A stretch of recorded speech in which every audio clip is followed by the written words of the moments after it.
All right, so there's a trust recession going on in the market, right? Juzer is a part of our internal ad team. He also owns one of the highest performing ad agencies I know of, genuinely, right? And he runs all of our ads, runs our clients' ads, and he's been a big factor to the success of some of our clients, right?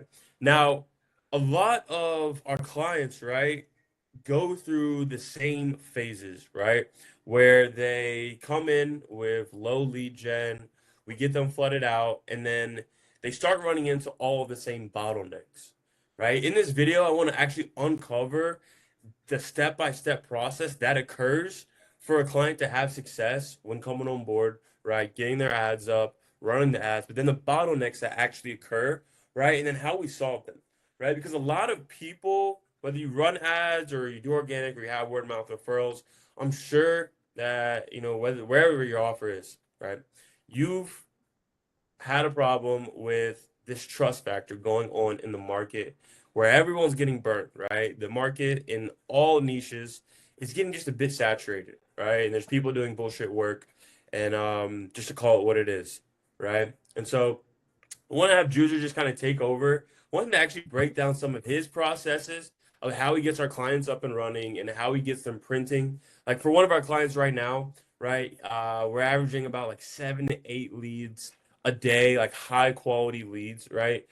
Just within like 2 weeks of starting his ads, and he's absolutely ripping now, right? So Juzer from GrowthWave, I'll let him take the floor and kind of dive into some of his processes. Yeah.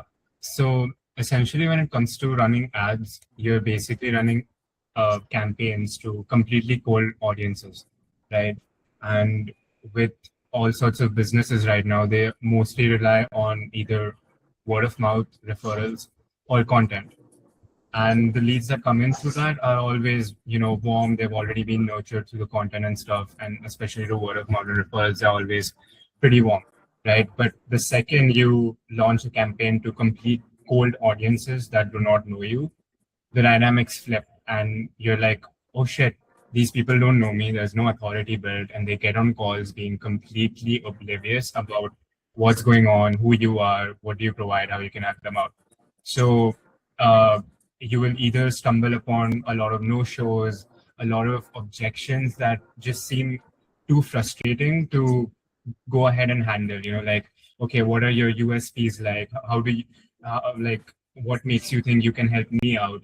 And these are just objections that no salesperson wants to go ahead and handle, right? But at the same Yeah. time, these are rising because there is a very there's a huge gap, right, of the trust being built and the authority being built once someone opts in into your funnel. And that's the thing that we are solving at this right now with Solna and GrowthWave, right?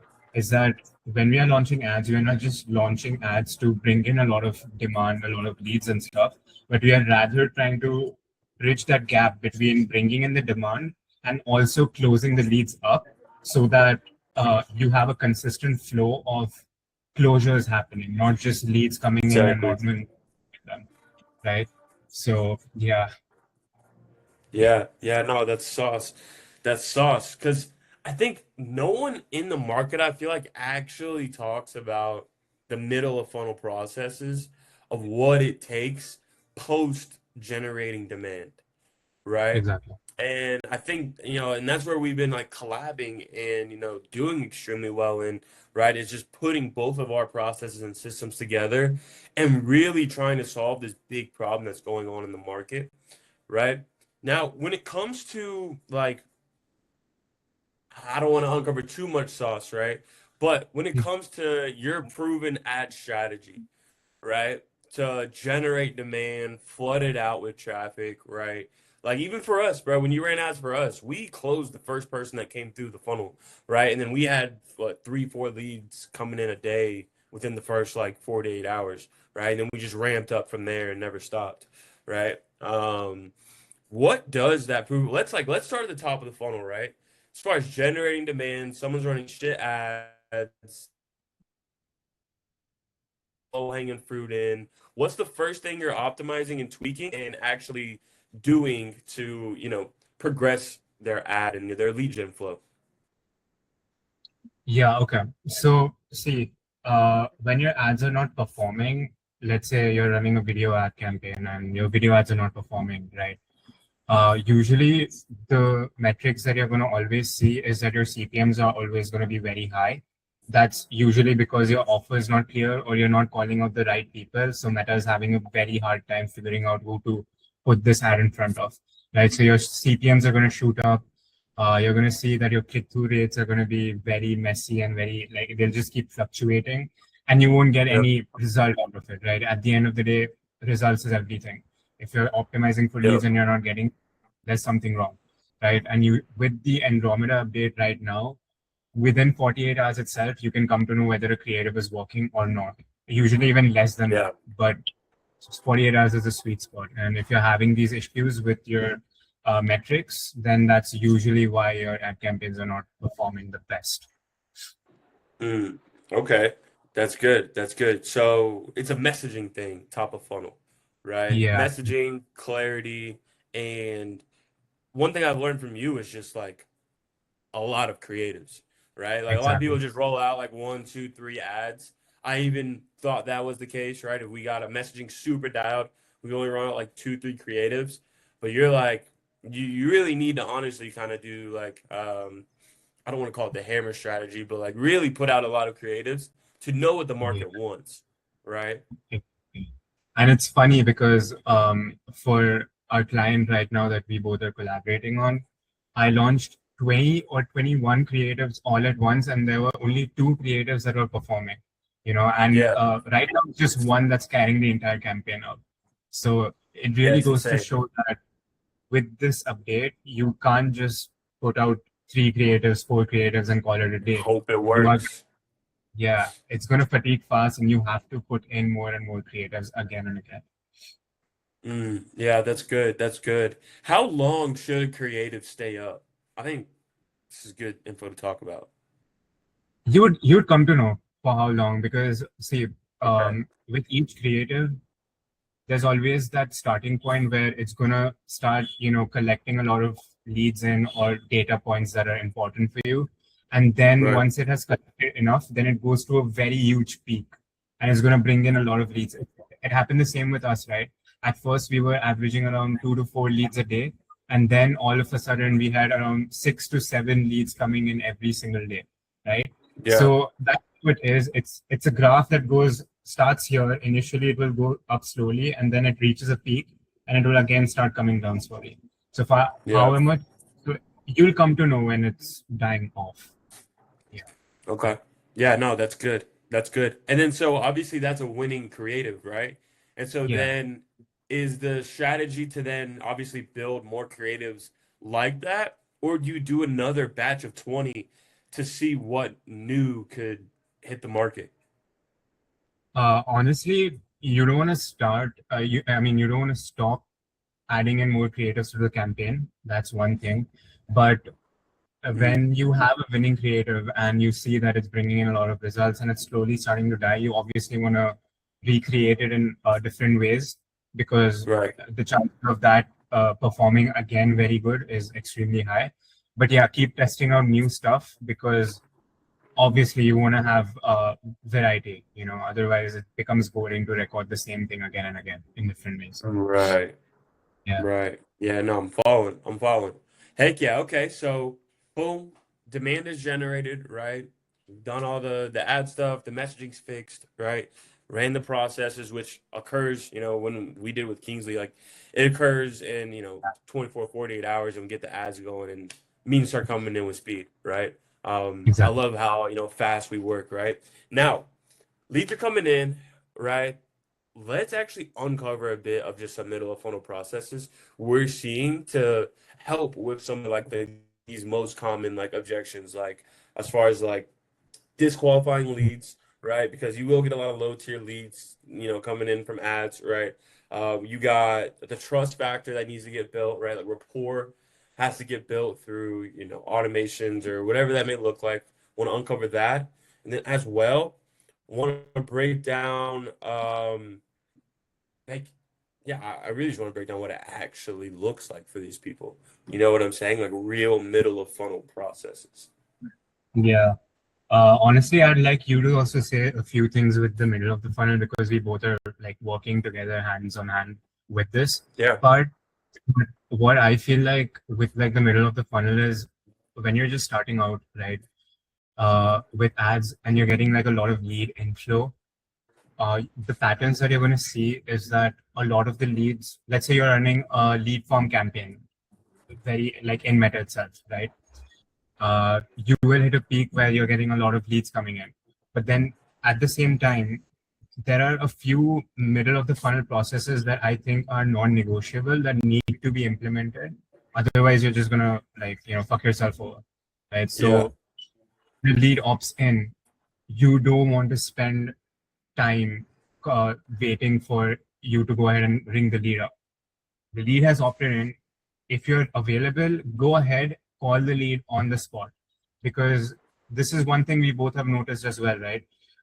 Whenever the lead comes in, and let's say we take a 30-minute buffer period in between to ring the lead up, Right. either they don't pick the call up or then they just are not interested anymore. It's weird. You can't do anything about it, but it is how the market works, right? So if you Yeah, want to be on exactly. top of it, if you want to be on top of this, you have to call the leads immediately. Alex Hormozi keeps preaching about this again and again as well, right? And Speedily. then, Yep. yeah, speed to lead. If you can't call the lead up, at least do something to send a first text message, a text message, email, anything to just get to the lead as soon as possible so that it does not die off and they know that, okay, I opted into a funnel and I'm going to be ringed up soon, right? So that's one thing that I feel is just non-negotiable. And whenever I see others just lacking on this one thing, it pisses me off as well. Like, you know, you good money. Come on, you know. Yeah. So yeah, Yeah. No, I think that's huge. Speed to lead is everything, right? And off of that, right? I think well, there's certain ways you run ads, right? Some people run, like indirect, like follower ads, right? Well, yeah, what's the categories under direct, low key. But some people run people like follow them, run to DMs, run to a VSL, run to a lead form, right? Whichever process you do, I think it's first off important to set up the SOPs for when the leads are coming in, right? So like knowing like, okay, like you said, speed to lead, right? Someone comments a keyword or someone opts into a lead form, right? They're reaching out immediately, right? And giving them over value, like leading with value, right? I think is a big thing, especially in this like trust recession that people are calling it. But the only reason I feel like people are in this like trust recession or they're getting on with a bunch of leads and these leads aren't coughing up their money because they're skeptical, right? They have skepticism in what they do because they've heard this before, right? It's because one, I don't think that they're positioning their offer the best they can in the market, right? The way they're portraying themselves seems like everyone else, right? So there's no actual like people don't feel like there's a real unique selling proposition that they need to give this person their money, right? exactly. And then as well, they're not proof stacking. They're not proof stacking early enough to show that what they do actually takes people from point A to B, like gets people their desired result that they're opting in for, right? I think that is Yeah. huge. And when people aren't running, like, of course you can stack that on a VSL page, right? Like if you're not Hmm. proof stacking on your VSL page, like fucking reach out to us. Like that's the number one thing you need to do to probably increase the results going on there, right? But it's as soon as someone like opts in, they should be like you should be capturing info and they should literally be getting dripped assets immediately. I believe, right? From middle funnel processes, right? So receiving like automations from text, SMS, the phone calls, right? Getting sent over the different assets, right? From, Hmm. breakout videos to the different landing pages to sales letters, right? Everything, right? Giving them all the value they actually need to almost achieve their desired outcome before they buy from you. So they literally feel like, okay, I mean, he's already kind of solved the problem for me. So he deserves my money. Like he's really gonna help me achieve the goal, right? Exactly. I think that's a big thing with the middle of funnel processes. right? But like those couple things I named are huge, right? Like breakout videos, right? From a VSL standpoint, like thank you pages, right? People once they book in the different stages, right? Making sure they're getting dripped certain assets, right? Um, Sales letters are working, right? Even ebooks, just different assets you can get to push a lead closer to the sale is huge right now in the market, I believe. Very true. Very true. And one more thing that, middle of the funnel is actually not that complicated in the grand scheme of things, because Yeah, if you look at it from the standpoint, when you're in the digital space, you're running an online business, especially marketing agencies and stuff, how many methods do you have out there to educate a lead on your processes and stuff, like to build trust and education? It's just yeah, videos and capsule formats. That's all. Now, with videos and stuff, you can either post videos on YouTube, Instagram, and with text and stuff, you have like PDFs, SOPs, and all. That's the only 4 or maybe 5 things that you have. You just have to be creative enough of how to, accumulate everything that you have in terms of info within these 4 things, and just send it off to the people. Now, if you're posting content on Instagram and YouTube, you're already putting out valuable video based content, and your leads are consuming all of that, and they're becoming warm. Now, it's the same thing that you have to do with cold traffic as well. Let's say yeah, you're running a VS funnel or a lead form funnel, whatever. You just have to front end all of this, like front load all of this information, and just give it off to these people. It's not necessary to always just have an Instagram account or a YouTube page to give out all sorts of value. And that's what all funnels replicate as well. Webinars, Instagram, the profile funnel as well. It just yeah, sends you to a video where you can give out information. There's no other way of giving that info out, building that authority and building that proof. And I yeah, think there's a lot of clutter within the market, within just middle of the funnel. Like people like to say, oh, try this out. This is the best thing out there, or this is the one that's winning. But everything's good in its own place. You just have to be smart enough of how to accumulate everything and then just give it out to the marketplace.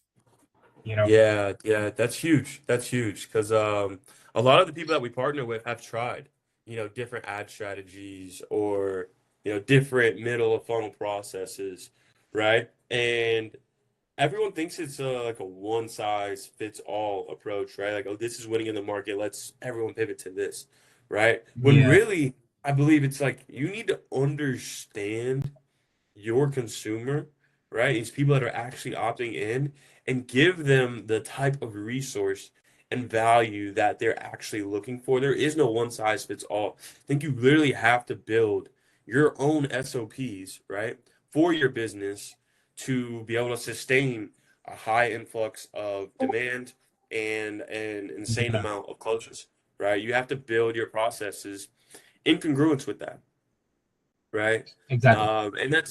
And that's honestly how we work, how both of us work, right? We personalize every step of the process with these business owners, right? Whether it's agencies, tax offers, big finance offers, fractional CFOs, whatever they are, right?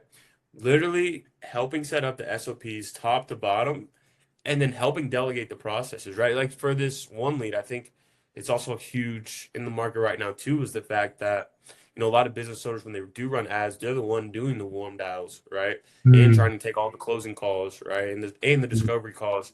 And it's like you can't do that at scale. And that's not what these offers that are doing 100, 200K a month are doing, right? Let's be so yeah, for real.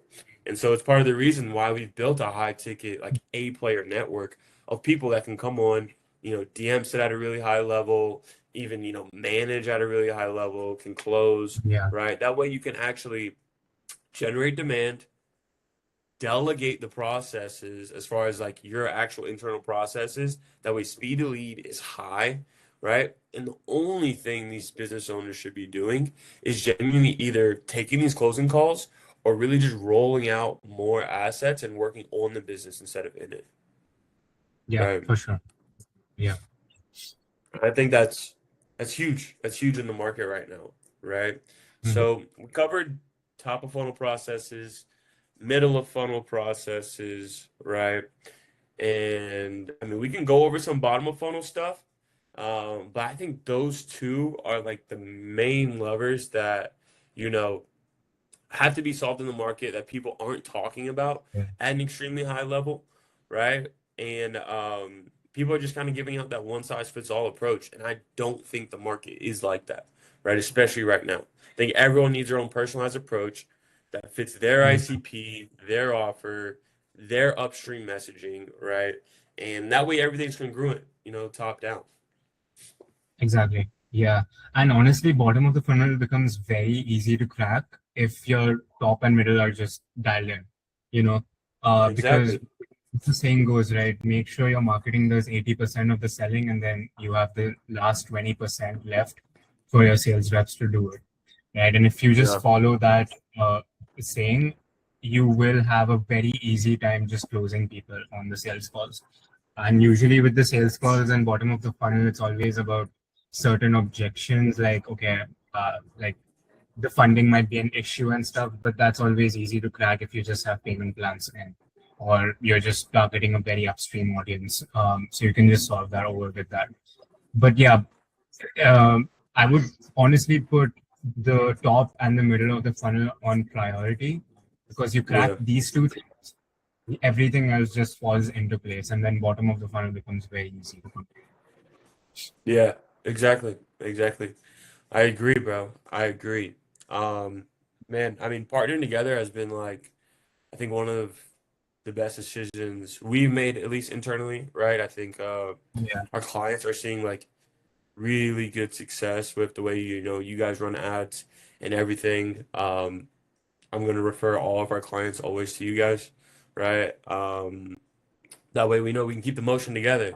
That's what we're about here on Sauna at Sauna, right? And on this YouTube page, we just break down the actual like high ticket internal systems it takes for you guys to build processes that actually get you past, 80, 100K a month, right? And not relying on, other agencies, right?